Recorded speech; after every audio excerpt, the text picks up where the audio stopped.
Mana ke simange ngiqaphelisisa kahle ngibheka ukuthi njalo nje ngoJune usuke kunale tournament enkulu kangaka engajwayelekile la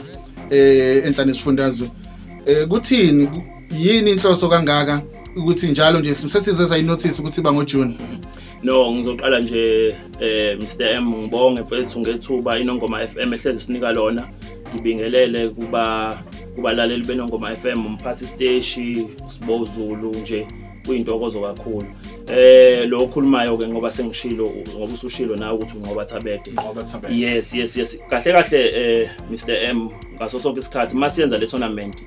ku encourage nje kakhulukazi siqhugqumezela intsha ngoba siyazi ukuthi uJune wentsha ukuthi iyouth kakhulukazi ibaleke ezintweni lezi ezenzayo kakhulu ama drugs njalo sibakhuthaza ukuthi benze okuhle isport business wise nakho konke bebe active bebe participate kulezo zinto lezo yeah I know siyabonga kakhulu ekutheni ukuthi leli thuba lithathile lokuthi nani ni uthi ngicela ukufaka ekutheni ukuthi intsha yakwaZulu Natal ayiqoqeke intsha yakwaZulu Natal ayilokhu ayibuyele endaweni ngoba phela masikhuluma ngeboxing ayi ngoba namhlanje sokuyiwe eringini umuntu uyayiqeqesha masikhuluma ngawo amaboxer so bengifuna ukwazi ukuthi akhona nawo sophongolo noma ala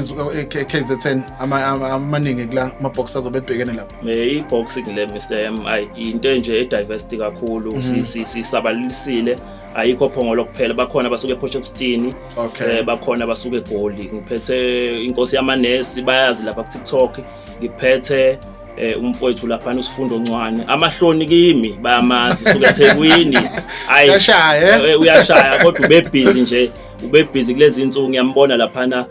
noMbeje baba busy baphusha enye content lapha abazwani kodwa ke ngithe angimfake noShuni lapha ngimfake nenkosi yamanesi sibona kwenzakalani yes so iboxing yethu involve wonke umuntu around the KZN ayichemile kakhulu kazophongolo